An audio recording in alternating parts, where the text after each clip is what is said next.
$50 a share. Yahoo! Yeah. And they were advertising on TV. Yahoo was advertising on TV. People were talking about how the stock was going through the roof. I even bought some stock at the time. I was like, my God, look at Yahoo's stock. I bet you're a multi-billionaire now. Well, I sold it. Well, actually, you sold it for millions. Well, I bought it when it was kind of towards the top, and then I sold it when it started going down. I think I broke even. Oh. I missed the boat on it. I should have bought it when it was $1 a share, and then I could sell it when it was $2.50 or whatever it got up to. I think it was $2.20 at its peak. Oh, yeah. So anyway, so right when Yahoo was at its peak, Yahoo said, we need this audio streaming technology. They found Mark Cuban and his company.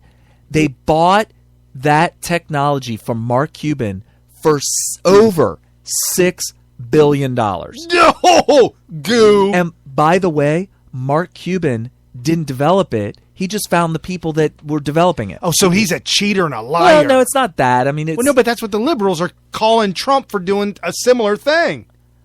My point is that Mark Cuban knew the right people to get the job done. Right. And he encouraged that. He pushed it. He said, do this. I don't think he would have never dreamt in a million years that he was going to turn it into $6 billion. Sure. No, yeah. And in his defense, he bought the worst. He used that money to buy the worst NBA franchise in the entire NBA. Turn it around. The Dallas Mavericks were god-awful. They were, and not only were they bad, they were like they were like the Bengals of NBA in the 90s Bengals. The 90s Bengals when they couldn't, when they were, maybe we prayed that they won one game. And by the way, you're listening to Smith Radio at smithradio.com. You can follow us on Facebook, facebook.com/Smith Radio. That's Smith with a Y. So that's SMYTHRADIO. And also follow us on Twitter at smithradio.com.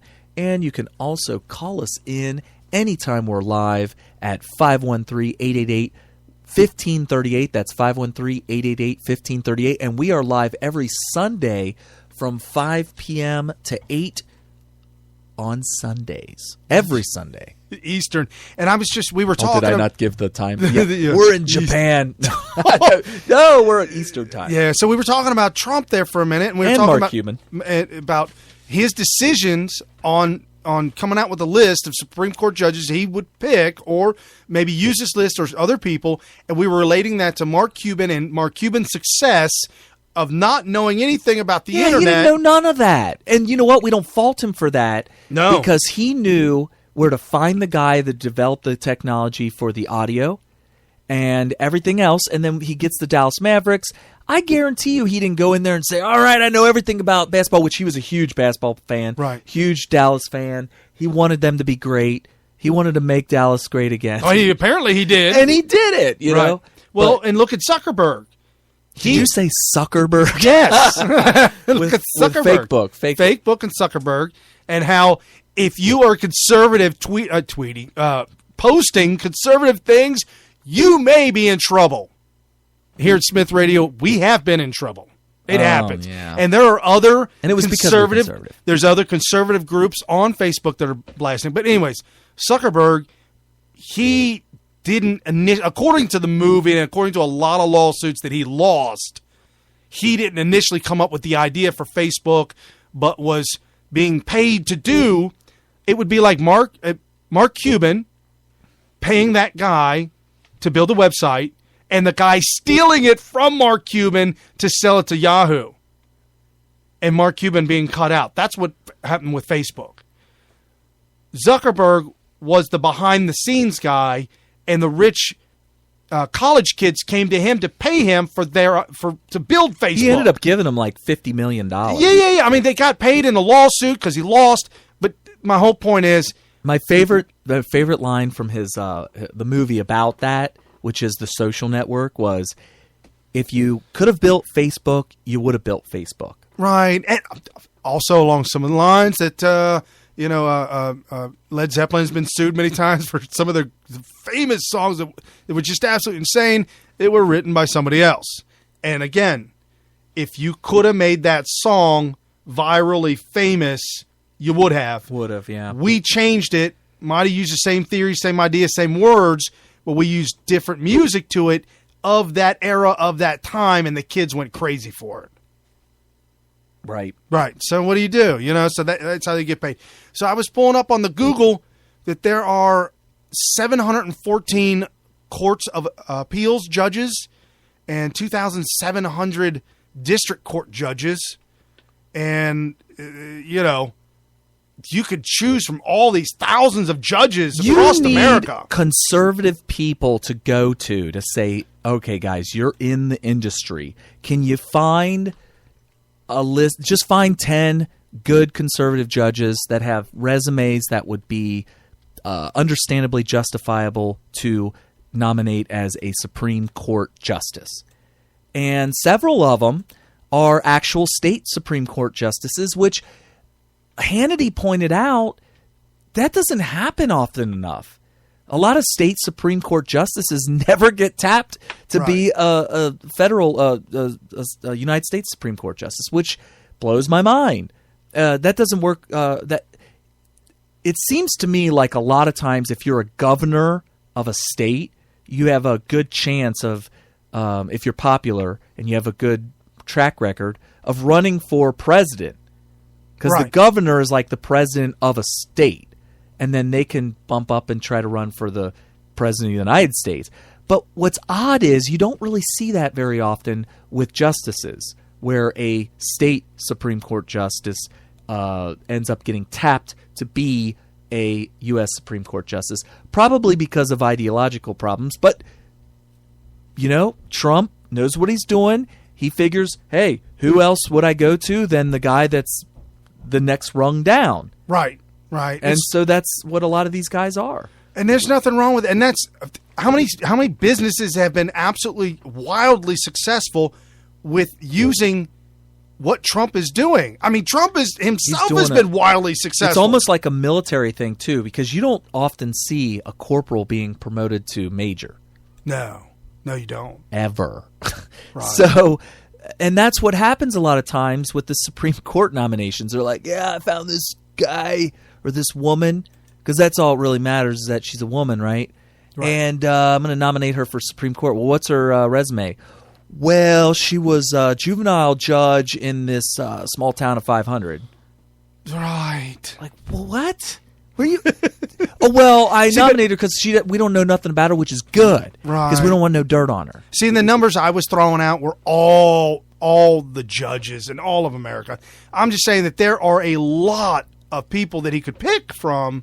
However, he's put a list of the best, like the dream team, the best of the best. He did say that regardless of whether they're on the list of 11 or not, which I like that he's not just limiting himself. I feel like he's really setting himself up for trouble if he says, I will not pick anybody that's not on this list. And he doesn't say that, and that he's not afraid to go back on something and say, no, we ain't doing that. No. I feel like he should end up proving him wrong by actually picking one of those 11. Right, and it doesn't bother any of those 11 would be phenomenal. Yeah, and it's interesting, the Lee pick, Mike Lee's brother. Right. They're saying Lee is a never Trumper Cruz crew guy. And really? That he was picked and put on the list to get him to flip. A little bit of love. Yeah, and not just Mike Lee, but all the people who are like Mike Lee, who would then say, wow, he might put a Mike Lee type of person. And I don't care. That's fine. If that's what it takes to unite this party. Yeah, absolutely. To destroy the enemy, the cancer that is the Democrat Party. But if he were to actually put a person like that on the Supreme Court, just the fact that it looks like he wants to just puts a huge glop of icing on that cake for me personally. Yeah, no, definitely. I agree 100%. Yeah. And also in this interview, they started talking with Hannity and Trump. They started talking and getting into a lot of other things. And this interview went on for a while. And they started touching on the Clintons and bringing up the Clintons. And this is how the whole Clinton thing came up, because Hillary this week came out and was blasting Trump that he's not qualified to be president of the United States. Dude, her saying that is just like her minions tweeting Hillary's so qualified. Oh, that got taken so bad. So her saying he's not qualified is... okay, just listen, folks. Listen, here we go. What about what Clinton's done? How big an issue should that be in the campaign? For example, I looked at the New York Times. Are they going to interview Juanita Broderick? Are they going to interview Paula Jones? Are they going to interview Kathleen Willey? In one case, it's about exposure. In another case, it's about groping and fondling and touching against a woman's will. And rape. And rape. Boom! They both said it. Massive settlements. $850,000 for Paula Jones. Lots of other things. And impeachment for lying. Smearing, besmirchment and of women. losing your law license. He lost his law license, okay? Couldn't practice law. And you don't read about this on Clinton. Let me ask you. Now, the New York Times, and if you look at Stephanopoulos, these are like the pipe organs for Hillary Clinton. Yes, they are the pipe organs. Is that not amazing? So he used the R word, and that was big news. And all week I was like, wait, I know I heard that soundbite. What is the R again? Oh, rape. Like, why is this such big news? Look, if the allegations were that he raped her, and now we're looking back in hindsight, and so many of these allegations turned out to be absolutely true, and that Hillary Clinton has gone to the kind of lengths that are just horrendously disgusting to suppress these allegations, not just to suppress them, but also to really attack, go on the offensive against these women and destroy their lives and all that kind of stuff. It sounds like maybe the R word, the rape word, is probably the accurate word. Yeah, it's amazing how shocked the media is that they said the R word. They literally said Trump said the R word. Like, they couldn't say it. Like, it's so horrendous. It's like the F word, the L word, the A word, the B word. You know, it's just so horrendous that he would say that word. We can't even say it. We've got to give it a letter. I remember several election cycles ago, you weren't allowed to say the L word. Lady? Lie. Oh, liar! If you called somebody a liar, your political career was over. Liar. You couldn't do that. Nobody said it. It was like the big taboo word, and now people are throwing around the L word even when it doesn't apply. Yeah, I see that against Trump a lot. Yeah, it's well overused. But I mean, what he's doing right now what she's doing right now, she attempted and thought she would be successful at winning the White House easily with the whole woman. Oh, that woman card is not going to work. Well, and she attempted to use it, and it has backfired every single time. I am amazed. I'm happy. I'm just so happy with politics in America today when you see huge organizations blowing up that are for women only, that are pro-Trump. It's totally grassroots movement with the women. Right. You see it on Twitter. Some of them are big, like the Trumpettes.global is more of a high profile because you got some famous people in it. Right. And then you got just these women for Trump groups popping up on Twitter, and probably you're more involved on Facebook. You might see it there. But it's just amazing, and I'm really proud and happy to be American when I see that stuff, because it bothered me that the narrative for a long time was, Trump's got this big problem with women, and then you got a woman who is running against him. This is going to be – there's just no way Trump will ever be the nominee because of this.